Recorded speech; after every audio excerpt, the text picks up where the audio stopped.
राम राज्य करबे को आतुर। मोदी सरकार का एक ही मिशन है, देश में राम राज्य की वापसी, जिसके लिए मोदी सरकार लगातार काम कर रही है। वो लगातार अपने राम राज्य के लक्ष्य को हासिल कर रही है, फिर वो चाहे आर्टिकल 370 और 3 तलाक का खात्मा हो या फिर राम मंदिर और वक्फ कानून का बनना। कैसे मोदी सरकार राम राज्य के सपने को पूरा कर रही है और क्यों विपक्ष बता रहा है इन सारी कवायदों को मुसलमान विरोधी, हम करेंगे इसी पर चर्चा। लेकिन आपके सामने हम यहाँ एक बात रख दें, एक एक करके ऐसे कई मुद्दों को मोदी सरकार ने अपने तीसरे कार्यकाल तक आते आते पूरा किया, जो एक वक्त तक माना जाते थे कि ये सपना ही नहीं, इन पर बात करना भी एक सपने की तरह है। हम इस सब के बारे में बात करेंगे, लेकिन पहले इससे जुड़ी एक रिपोर्ट पर नजर डालते हैं। लेकिन रिपोर्ट हम आपके सामने लाएंगे। आपको हम यहां पर बता दें कि हम 370 की बात कर लें, हम राम मंदिर की बात कर लें, हम 3 तलाक मुस्लिम महिलाओं को इंसाफ दिलाने की बात कर लें, हम इसके साथ वक्फ की भी अगर बात कर लें, हम इसके साथ यूसीसी की बात कर लें, यानी समान नागरिक संहिता, सभी को एक बराबर नागरिक मानते हुए उनके धार्मिक अधिकारों से अलग बाकी सब चीज़ों में एक बराबर माना जाएगा। इसकी शुरुआत भी उत्तराखंड से हो गई है और इसके साथ साथ अब आगे एक देश एक चुनाव, लेकिन वो अलग चीज है। हम बात अब कर रहे हैं जिसकी सुगबुगाहट है, वो है पॉपुलेशन को भी नियंत्रित करने की। हमारे देश के पास विश्व की केवल 2% जमीन है और हम विश्व की 20% पॉपुलेशन को अपने पास रखे हुए हैं। अगर यही स्थिति बढ़ती रही तो भारत कुछ दिनों में एक ऐसी जगह बन जाएगा जहां लोगों के पास रहने की बात तो दूर, खाने के लिए भी ढंग से चीजें मयस्सर नहीं होंगी। तो इन चीजों पर, जिन पर पहले सोचना भी कहा जाता था, एक दूर की कौड़ी है। मोदी सरकार सोच भी रही है और एक एक करके उसे जमीन पर भी उतार रही है। अब इसके राजनीतिक विरोध भी हैं, इसके राजनीतिक समर्थक भी हैं, क्योंकि लोकतंत्र है, सबको अपनी बात कहने का हक है और वही सब कुछ होता दिखाई पड़ रहा है। देश में राम राज्य की वापसी, ये मोदी सरकार का एक मिशन है, जिसके लिए मोदी सरकार लगातार काम कर रही है।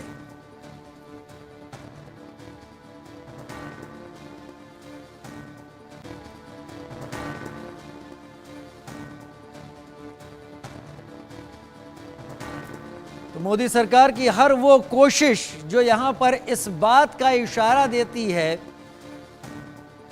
कि ये देश उस राम राज्य की तरफ चलेगा जिसकी दुहाई सालों से, सदियों से हर सत्ता, हर समाज में दी जाती रही है।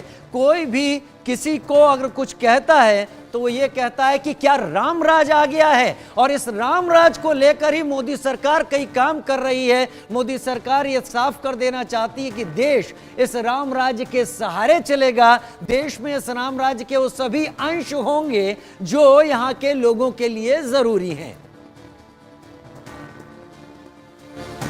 हजारों वर्षों के लिए राम राज्य स्थापित।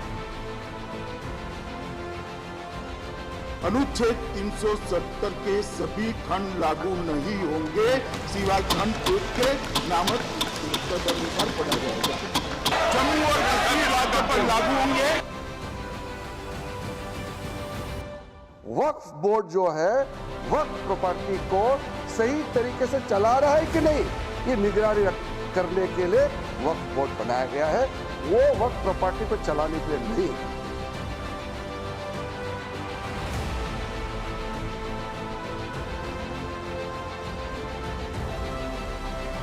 बीजेपी का संकल्प राम राज्य ही विकल्प, राम नवमी पर प्रण, राम राज्य के लिए कणकर, राम राज्य करीबे को आते। प्रधानमंत्री मोदी जी के नेतृत्व में आज जब हम इस देश पर शासन आदरणीय प्रधानमंत्री जी के नेतृत्व में चल रहा है, तो हम उसी कल्पना को, राम राज्य की कल्पना को साकार करने के लिए लगे हैं और उसको हम आगे बढ़ा रहे हैं।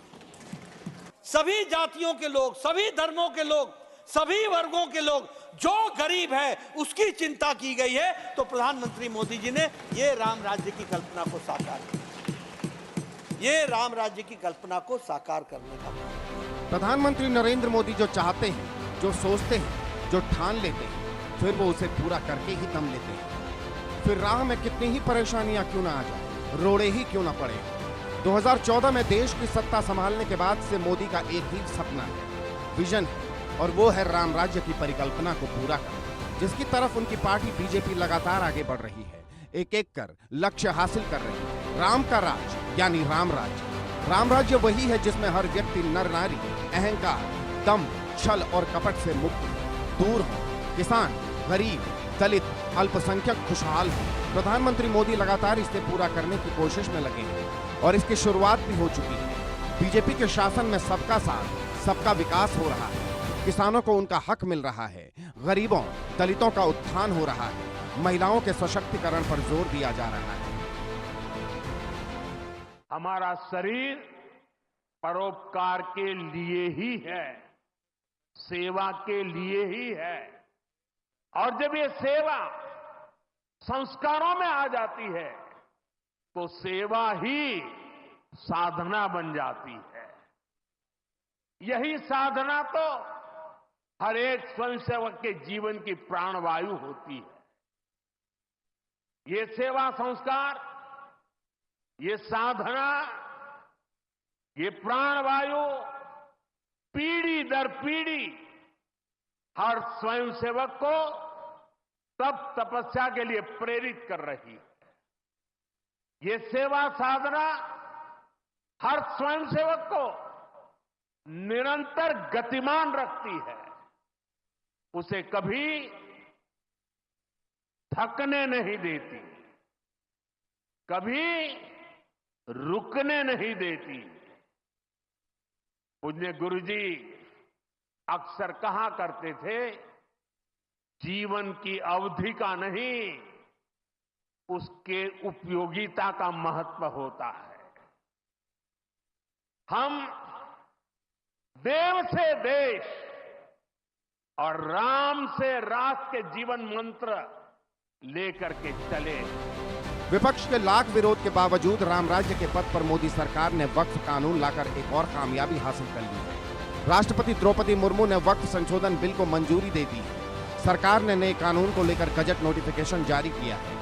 अब नए कानून को लागू करने की तारीख को लेकर केंद्र सरकार अलग से एक नोटिफिकेशन जारी करेगी। वक्फ संशोधन बिल जो अब कानून बन चुका है, 2 अप्रैल को लोकसभा और 3 अप्रैल को राज्यसभा में 12-12 घंटे की चर्चा के बाद पास हुआ। वक्फ एक्ट के अंडर में ये पूरा छूट दिया गया है। अगर आप वक्फ बोर्ड के माध्यम से चलाना चाहते हैं, आपको पूरा इसके लिए इजाजत है। तो चैरिटी कमिश्नर जितना ट्रस्ट प्रॉपर्टीज को देखते हैं, निगरानी करते हैं, व्यवस्था को चेक करता है, उसी प्रकार से वक्फ बोर्ड जो है वक्फ प्रॉपर्टी को सही तरीके से चला रहा है कि नहीं, ये निगरानी करने के लिए वक्फ बोर्ड